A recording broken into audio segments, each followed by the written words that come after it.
Commander Vex-Nine adjusted his 6 sensory appendages as he stared at the primitive blue marble through the observation deck.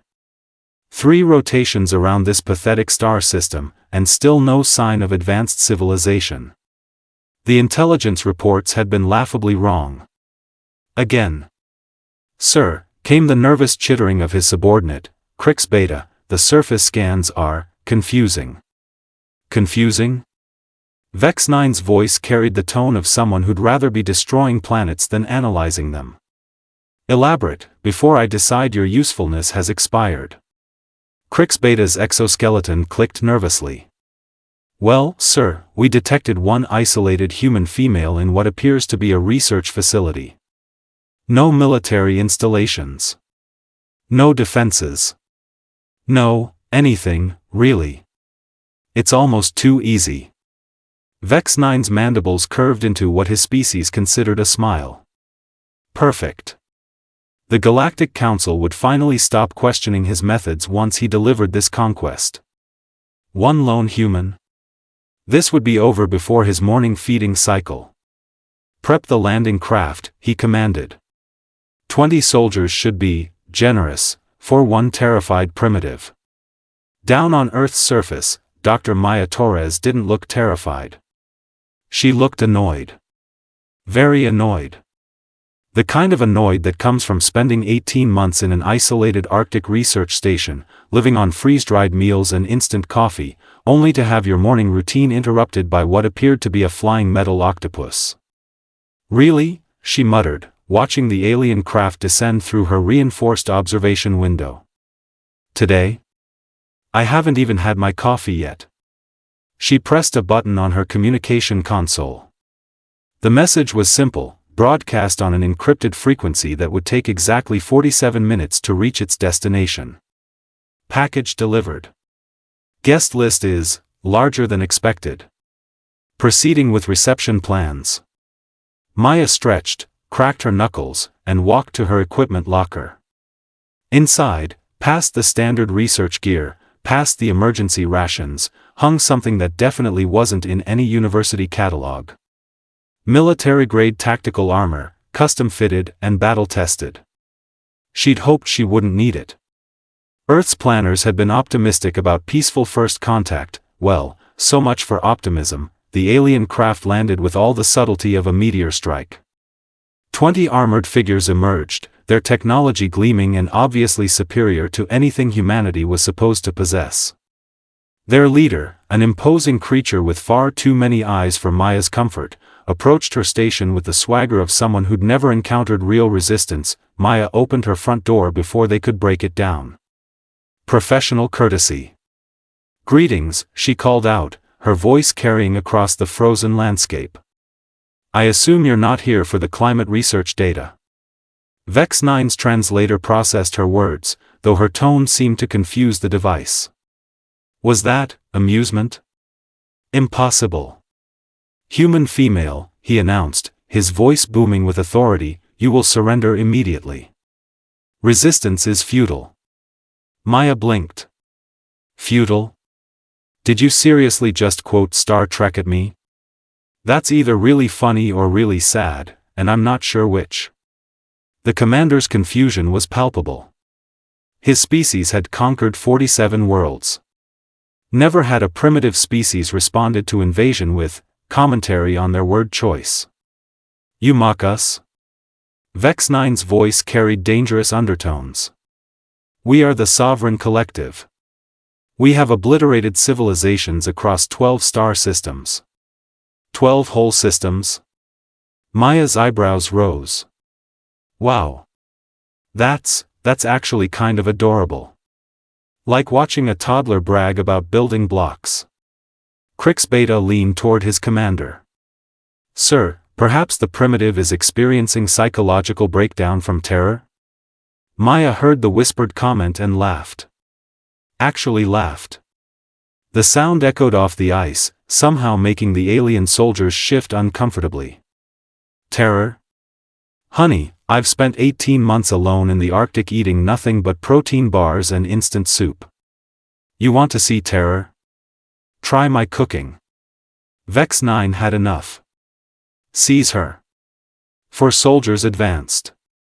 Maya sighed, stepped back into her station, and pressed another button. This one wasn't connected to communications, the explosion wasn't large. Precisely calculated, actually. Just enough to create a localized electromagnetic pulse that sent every piece of alien technology within a 100-meter radius into temporary shutdown. Including their weapons. And their environmental suits. And their translation devices. In the sudden silence that followed, Maya's voice carried clearly across the ice. You know what the problem is with advanced civilizations? You get so dependent on your fancy gadgets that you forget the basics. The aliens were attempting to restart their equipment, chittering and clicking in languages Maya couldn't understand.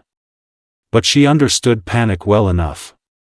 Universal language, really. Now, she continued, walking back outside with something that definitely wasn't standard research equipment, let's discuss terms. Because here's the thing about humans that your intelligence reports probably missed, she paused, watching Vex-9 soldiers scramble with their malfunctioning gear. The commander himself was trying to manually operate his weapon, which was producing nothing but sad clicking sounds. We're really, really good at being underestimated. That's when the ground began to vibrate. Subtly at first, then with increasing intensity. The aliens looked around in confusion. Seismic activity? Impossible. Their geological scans had shown this region was completely stable. Maya checked her chronometer. Right on schedule. 47 minutes, she announced cheerfully. You guys are going to love this part. The vibrations intensified. The ice beneath their feet began to crack, not from earthquake activity, but from something much more deliberate. Much more engineered. Vex-9's eyes widened as he realized the truth. The isolated research station wasn't isolated because it was remote. It was isolated because it sat directly above the largest military installation his sensors had somehow failed to detect. Impossible, he whispered, his translator finally flickering back online. Our scans showed nothing. Maya grinned. Funny thing about ice. It's really good at hiding things. Especially when you design your base specifically to fool overconfident aliens who assume primitive species can't possibly outsmart their superior technology. The ice cracked open like a flower blooming in fast forward. What emerged wasn't another research station. It was a launch platform, and rising from that platform, with all the grace and terror of humanity's finest engineering, came something that made Vex-9's proud warship look like a child's toy. The dreadnought that emerged from Earth's frozen depths was 3 times the size of the alien vessel, bristling with weapons that human minds had conceived specifically for this moment. Allow me to introduce the ESV Retribution, Maya announced, her voice now carrying over military communication channels. She's been waiting down there for 2 years, just in case our first contact protocols needed adjustment. But that wasn't the best part. The best part was the sound that followed. A sound that made every alien soldier look up in growing horror. More ships. Lots more ships, the sky filled with human vessels, each one emerging from concealment like predators who'd been patiently waiting for their prey to walk into the trap. Orbital platforms that had masqueraded as space debris came online. Lunar bases that had been dismissed as mining operations revealed their true purpose. Maya's communication device crackled to life. Dr. Torres, this is Admiral Parker. Package received. How's our guest list looking? 20 confirmed visitors, Admiral. They seem surprised by the accommodations. Excellent. Please inform our guests that checkout time is negotiable, but the breakfast menu is non-negotiable. They're getting eggs Benedict whether they like it or not. Even through the military jargon, Maya could hear the grin in Parker's voice. The man had been planning this moment for 3 years. Vex-9 stared at the armada surrounding his now pathetically small invasion force. His proud sovereign collective, conquerors of 12 star systems, had walked directly into the most elegant military trap in galactic history. How? He managed to ask. Maya shrugged. Honestly? We've been expecting you for about 5 years now. your secret scouting missions weren't exactly subtle. Did you really think a species smart enough to develop interstellar communication wouldn't notice alien ships studying our planet? The commander's worldview was crumbling faster than his technology. But you're primitives. Our intelligence reports, yeah, about those reports, Maya interrupted. Might want to have a word with your intelligence department. Because they missed a few things. Like the fact that we've been in contact with 3 other species for the past decade. Or that we've been preparing for exactly this scenario since we figured out we weren't alone. She paused, letting that information sink in. Oh, and the really fun part? We're not the only ones you're going to be meeting today. The sky above the Arctic Research Station suddenly filled with ships that definitely weren't human. Sleek vessels with elegant curves appeared alongside the angular human dreadnoughts, their hulls shimmering with energy patterns that made Vex-Nine's optical sensors ache. "Commander," Crix Beta whispered, his voice barely audible through his failing translator, "those are Hellion Republic ships." "And, are those Zentari vessels?" Maya's grin widened as she watched the alien commander's face cycle through several shades of what she assumed was terror. "Oh good, you recognize them. That'll save time on introductions." A new voice crackled through Maya's communication device, speaking in flawless English with an accent that sounded vaguely British. "Dr. Torres, this is Captain Yexalera of the Hellion ship Starweaver. We do apologize for being 3 minutes late to your party. Traffic was simply dreadful near Jupiter." "No worries, Captain," Maya replied cheerfully. "Our guests are still processing the invitation list." Vex-Nine's mandibles were clicking rapidly, a sign his species displayed when their entire worldview was collapsing. The Hellion Republic? Here? Allied with these primitive humans? Impossible. The Helians were one of the most advanced species in the galaxy. They didn't associate with, how? He managed to croak out. Maya tilted her head, as if considering how to explain quantum physics to a particularly slow child. "Well, funny story actually. Turns out when you're busy conquering and destroying civilizations, you make enemies. Lots of enemies. And some of those enemies have been looking for friends."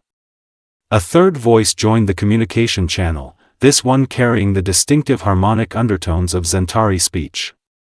"The humans contacted us approximately 7 of your rotations ago, Commander Vex-Nine. They offered something your sovereign collective never could." "Which was?" Vex-Nine asked, though he was beginning to suspect he didn't want to know the answer. "Friendship," Maya said simply. "Novel concept, right? Instead of showing up and demanding surrender, we opened with, 'Hey, want to share some scientific data and maybe grab coffee?' Works surprisingly well." Admiral Parker's voice cut through the growing crowd of alien communications. "Dr. Torres, if you could ask our uninvited guests to power down their remaining systems, we can make this transition much smoother for everyone."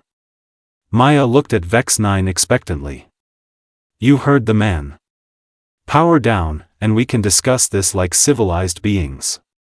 Or keep trying to fight, and discover exactly how creative humans get when we're genuinely annoyed." The commander looked around at his soldiers, most of whom were staring at the overwhelming display of firepower surrounding them. His proud invasion force of 20 now faced approximately 200 ships from 4 different species, all apparently working together. "This was supposed to be a simple conquest," he muttered. "Yeah, well, life's full of disappointments," Maya replied. "Like finding out your intelligence network is apparently run by morons who can't tell the difference between isolated and strategically positioned." Crix Beta leaned closer to his commander. "Sir, perhaps we should consider their terms." "Terms?" Vex-Nine's voice cracked. "We're the conquerors here. We don't negotiate terms." Maya snorted. "Honey, you stopped being conquerors about 5 minutes ago.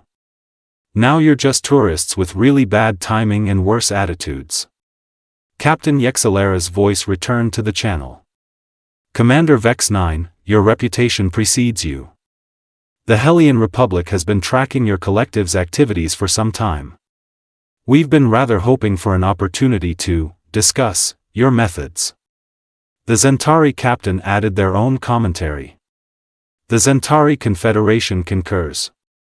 Your species has caused considerable distress throughout this galactic sector. Vex-Nine was beginning to understand that this wasn't just a failed invasion. This was a reckoning. What do you want? He asked, his voice barely above a whisper. Maya walked over to her equipment locker and pulled out something that looked suspiciously like a legal document. Several pages of it. Well, since you asked so nicely, we've prepared a little peace treaty. Nothing too complicated. Just a few basic requirements for your collective to remain in our good graces. She began reading from the document with the enthusiasm of someone announcing lottery numbers. Item 1. Immediate cessation of all hostile activities toward member species of the Terran Defense Alliance. The what now? Vex-Nine interrupted. Oh, did I forget to mention? We formed an alliance. Humans, Helions, Zentari, and about 6 other species you've probably never heard of because you were too busy being imperial jerks to notice them. Item 2. Full reparations to all previously conquered worlds, including reconstruction assistance and formal apologies. Vex-Nine's breathing apparatus was making concerning wheezing sounds. That's impossible. We can't just. Item 3, Maya continued, ignoring his protests, immediate release of all prisoners and slaves currently held by the collective, with transportation back to their home worlds provided at your expense. This is outrageous. Vex-Nine managed to gasp. You cannot dictate terms to the sovereign collective.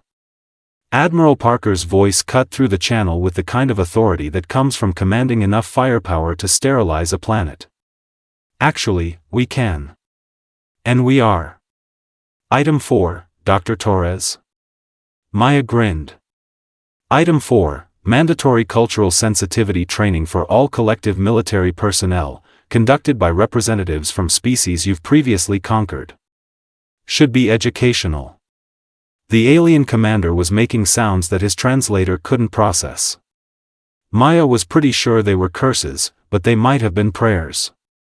Item 5, she continued relentlessly, establishment of permanent Terran Defense Alliance monitoring stations in all collective territory, just to make sure everyone's playing nice. And if we refuse?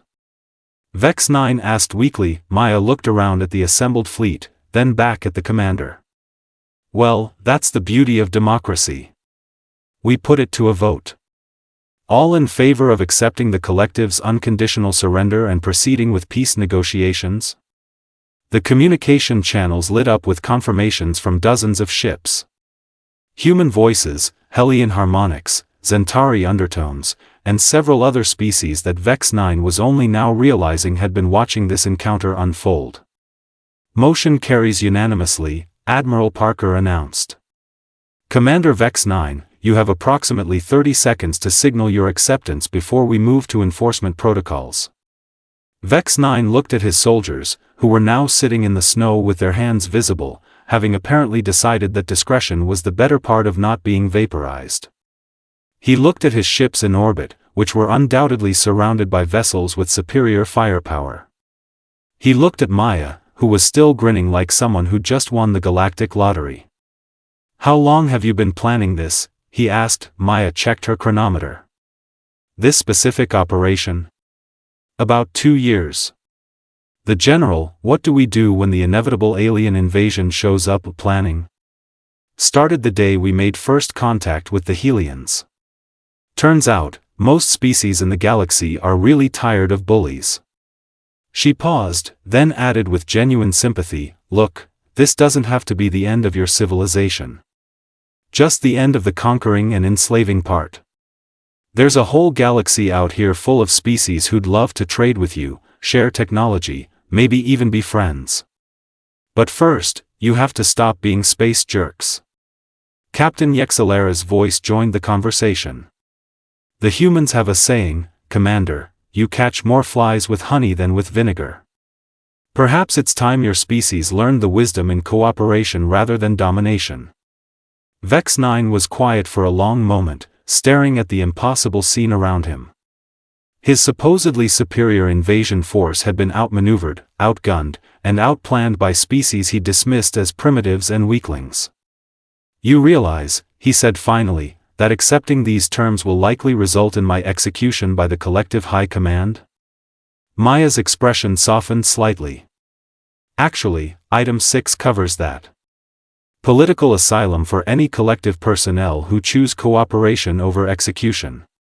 We're not monsters, Commander. We just don't tolerate bullies." Admiral Parker's voice returned to the channel. "Commander, we're receiving communications from 17 other collective worlds. Seems word of this encounter is spreading rapidly. Several planetary governors are expressing interest in our peace proposal." Crix Beta looked up at his commander with something that might have been hope. "Sir, perhaps this is an opportunity rather than a defeat?" Vex-Nine stared at the small human female who had somehow orchestrated the downfall of his empire's expansion plans. She was still holding that ridiculous legal document, still grinning like this was all some elaborate joke. Maybe it was. Maybe the joke had been on the collective all along, thinking they were the apex predators in a galaxy full of sheep, when they were actually the loud, clumsy newcomers stumbling into a neighborhood that had already organized a very effective watch committee. "What exactly happens next?" he asked. Maya folded up the treaty document and tucked it into her jacket. Next we go inside, I make some actually decent coffee, because that instant stuff is a crime against sentience, and we start figuring out how to turn the sovereign collective into something the galaxy can actually live with." She paused at her station door and looked back at the aliens sitting in the snow. "Oh, and gentlemen, welcome to Earth. Try not to track ice on my floors." As Maya disappeared into her research station, Vex-Nine realized that his species had just learned a lesson that would reshape their entire civilization.